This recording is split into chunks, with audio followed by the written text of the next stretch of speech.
Good morning, students. Today in Commerce section, Unit 2 Forms of Business Organization. Under that, Chapter 5 Hindu Undivided Family and Partnership. In this session, we are going to see how to register a partnership firm. For that purpose, a statement has to be prepared. In the statement, the following particulars must be filled up: name of the firm, the address of the business, name of other places of the firm. Suppose if the firm is carried on in 2-3 branches, then it should also be mentioned. Then name and address of all the partners must be mentioned. Then on the date on which each partner joined the firm, that must be specifically written, and about the duration of firm also must be written. After that, all the partner has to sign in the form. Okay, and it should be handed over to the register of the firm with the registration fee for the purpose of registration. Next, you see children, drawbacks of non-registration. Suppose நீ உன்னோட partnership business ஃபர்மை register பண்ணலை அப்படின்னா உனக்கு என்னென்ன drawbacks அப்படின்னு பார்க்கலாம். So first of all, எந்த partnership firm register பண்ணலையோ அந்த பார்ட்னர்ஷிப் ஃபர்ம் வந்து இன்னொரு பார்ட்னர்ஷிப் ஃபர்ம் மேலே ஃபைல் பண்ண முடியாது, கேஸ் ஃபைல் பண்ண முடியாது. See, I am reading. An unregistered firm cannot file a suit to enforce its claims against third parties if such rights arise out of the contract. It has no right even to demand a set-off in a suit filed by its creditors.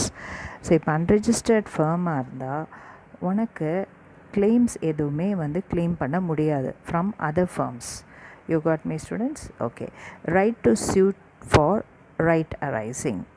However, it can sue others for enforcing rights arising otherwise than out of contract. For example, it can bring a suit for wrongless infringement of trademark of patent right. You got me, students? Right to use for rights arising அப்படின்னும் போது இப்போ உன்னோட patent ரைட்ஸை வந்து வேற ஒருத்தர் copy பண்ணி use பண்ணிட்டு இருந்தால், okay, it can be sued. Next is that right of third party to sue the firm. இப்போது உனக்கு வந்து எந்த பார்ட்டி மேலேயோ ஃபர்ம் மேலேயோ கேஸ் போட முடியாது நீ ரெஜிஸ்டர் பண்ணலைன்னா. ஆனால் தேர்ட் பார்ட்டி இருக்காங்க இல்லையா, அதாவது அவுட்சைடர்ஸ் வந்து உன்னோட ஃபர்ம் மேலே ஈஸியாக வந்து கேஸ் ஃபைல் பண்ணலாம், ஏன்னா வந்து அது ரெஜிஸ்டர் ஆகலை. You got me students? Okay.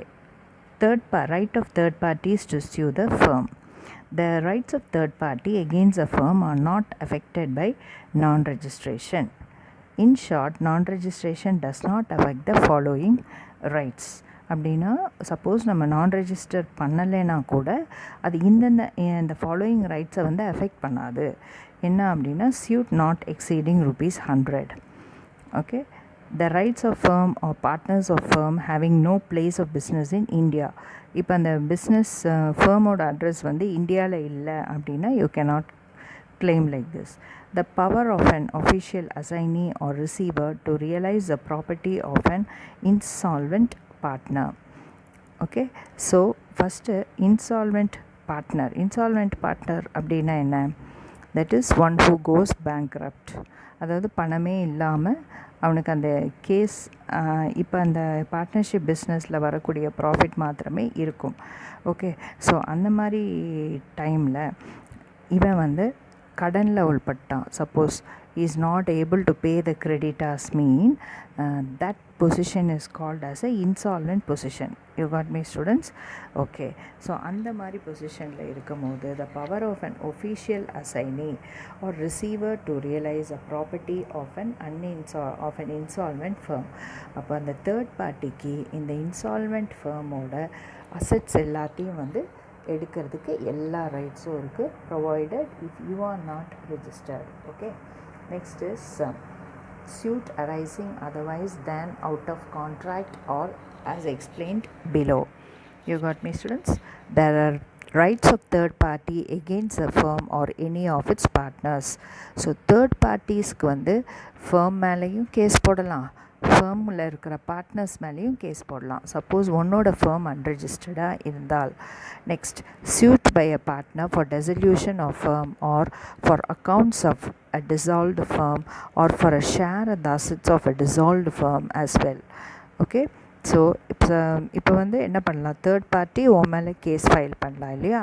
So dissolution ஆகிறதுக்காக, அதாவது உன்னோட ஃபேர்மை வந்து க்ளோஸ் பண்ணுறதுக்கு தேர்ட் பார்ட்டி உன் மேலே கேஸ் போடலாம், கேஸ் ஃபைல் பண்ணலாம். You got me, students? So all the disabilities automatically disappear as soon as a firm is duly registered. Okay, suppose நீ ரெஜிஸ்டர் பண்ணுறதுக்கு முன்னாடி இந்த ப்ராப்ளம் வந்துச்சுன்னா கூட after registration you can that is அந்த register பண்ணிடலாம். After registration இந்த case எல்லாமே வந்து ட்ராபேக் ஆயிரும். ஓகே, வித்ட்ரா பண்ணிக்கலாம்.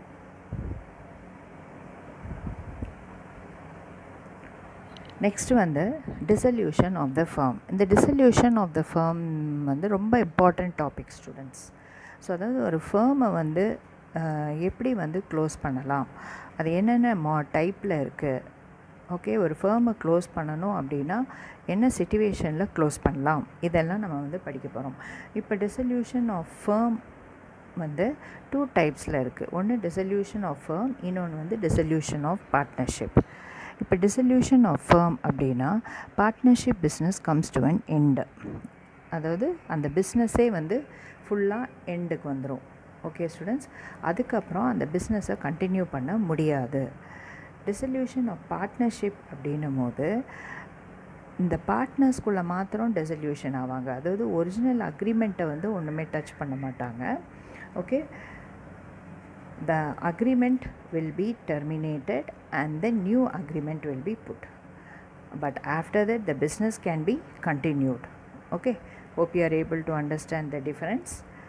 டிசல்யூஷன் ஆஃப் ஃபேர்மில் வந்து பிஸ்னஸ் கண்டினியூ பண்ண முடியாது. ஆனால் டிசல்யூஷன் ஆஃப் பார்ட்னர்ஷிப்பில் வந்து அந்த ஓல்டு அக்ரிமெண்ட்டை வந்து கேன்சல் பண்ணிவிட்டு நியூ அக்ரிமெண்ட் போட்டு அவங்க பிஸ்னஸ் கண்டினியூ பண்ணலாம். நெக்ஸ்ட்டு, இப்போ ஃபார்ம்ஸ் ஆஃப் டிசல்யூஷன்.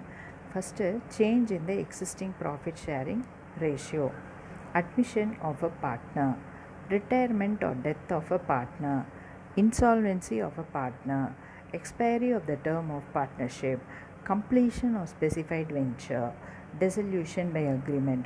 ஸோ ஒரு டிசல்யூஷன் நமக்கு வேணும் அப்படின்னா, சப்போஸ் நம்மளோட ப்ராஃபிட் ஷேரிங் ரேஷியோ சேஞ்ச் ஆகிடுச்சு, அதனால் பார்ட்னர்ஸ்குள்ளே ப்ராப்ளம் வந்திருக்குன்னா the partners, any one partner can opt for dissolution, other partner have to accept it. Then at the time of admission of partners, dissolution happens. At the time of retirement of partner, dissolution happens. That means original agreement அவங்க என்ன பண்ணுறாங்க, cancel பண்ணிட்டு இன்னொரு agreement போட்டு business start பண்ணுறாங்க. At the time of insolvency of partner, இல்லை அந்த time of expiry of that partnership on completion of a specified venture. Okay, அந்த டைம்லேயும் அந்த பழைய பிஸ்னஸை வந்து டிசல் பண்ணிடலாம். இல்லை அப்படின்னா அந்த டேர்ம் பீரியட்ஸ் எல்லாம் முடிஞ்சோடனே பார்ட்னர்ஸோட கன்சென்ட்டோட அவங்களோட சிக்னேச்சரோட டிசல்யூஷன் பண்ணலாம்.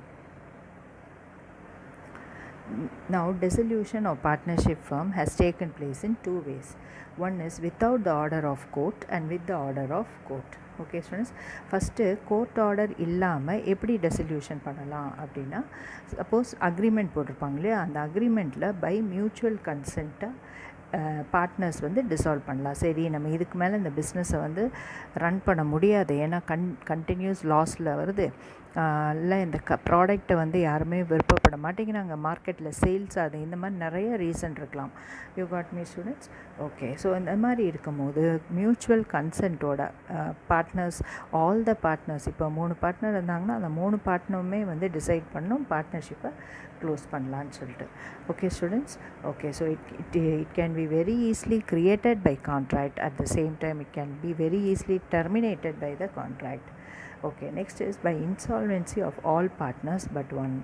Okay, if any of the partner are judged insolvent, it is necessary to dissolve the firm. Okay, இப்போ பார்ட்னர்ஸ் இன்சால்வெண்ட் ஆகிட்டாலும் நம்ம கோர்ட்டுக்கிட்ட போகணுன்னு அவசியம் இல்லை, அது ஆட்டோமேட்டிக்காக கோர்ட்டோட ஆர்டர் இல்லாமே நம்ம dissolve ஆகிக்கலாம்.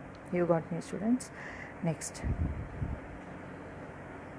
when the objectives become illegal அப்படின்னா சப்போஸ் நீங்கள் பார்ட்னர்ஷிப் பிஸ்னஸ் பண்ணிகிட்ருக்கிறது வந்து இல்லீகலான பிஸ்னஸ் அப்படின்னா இந்த இல்லீகலான பிஸ்னஸ்னு யாராவது ஃபைண்ட் அவுட் பண்ணிட்டாங்கன்னா அவங்க கோர்ட்டுக்கு போகாமே பார்ட்னர்ஷிப்பை ஆட்டோமேட்டிக்காக டிசால்வ் ஆகிக்கிறோம் by notice of dissolution. Then in case of partnership at will, இது எந்த டைப்பில் நடக்கும்னா பார்ட்னர்ஷிப் அட் வில்ல தான் நடக்கும்.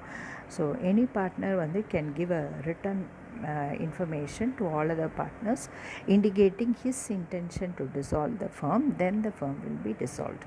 Okay, அடுத்து on certain contingencies mean unexpected events இல்லையா. So dissolution of partnership itself may involve dissolution of firm unless parties agree to continue it, otherwise it will take place. You got me students? So on certain contingencies அப்படின்னா கண்டிஜென்சிஸ்னால் என்ன, எதிர்பார்க்காத விதமாக ஒரு death நடக்கிறது, accident நடக்கிறது, incapable ஆகி போயிடுறதெல்லாம் வந்து அன்சர்டன்டீஸ் இல்லையா. ஸோ இந்த மாதிரி ஏதாவது அன்சர்டனி நடந்தாலும் கோர்ட்டுக்கிட்ட போகணும்னு அவசியம் இல்லை. The firm themselves can dissolve. Next, on the expiry or specified period in case of partnership for a fixed period. Next, on completion of a particular adventure particular venture for which it has been formed in case of particular partnership.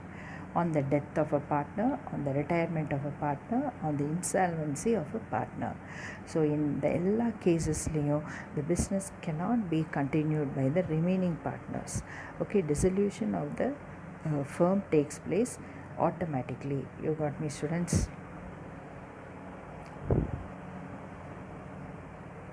Next dissolution through court. இப்போ court interfere ஆகி dissolution பண்ணணும் அப்படின்னா என்ன மாதிரி சிச்சுவேஷனில் court interfere ஆகும்? The court may order dissolution of firm at a suit of a partner in any one of the following circumstances. இப்போ court will order dissolution under following circumstances. Suppose ஒரு partner வந்து he becomes insane அப்படின்னா mind அளவில் he is not normal, he is physically and mentally disabled. Okay, so அந்த மாதிரி இருக்கலாம். So அப்படின்னும் போது இன்சேன் அப்படின்னா என்ன, மேட். ஓகே, ஸோ அந்த மாதிரி சிச்சுவேஷனில் we can approach the court and file a case and then go for dissolution. Then permanent incapacity of any partners.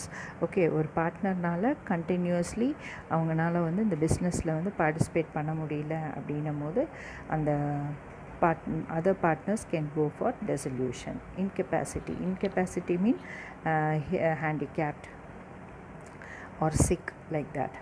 Next, misconduct of any partners. அதாவது dissolution through court. In all these cases, filing of case will be done in the court and then the court go for dissolution. Okay, breach of agreement which makes a business impracticable. Next, transfer of interest to third parties. Continuous loss. When the court finds them difficult and equitable to dissolve the firm, then under all these situations dissolution can be done through court. Okay, so that is all for this session, students. Thank you.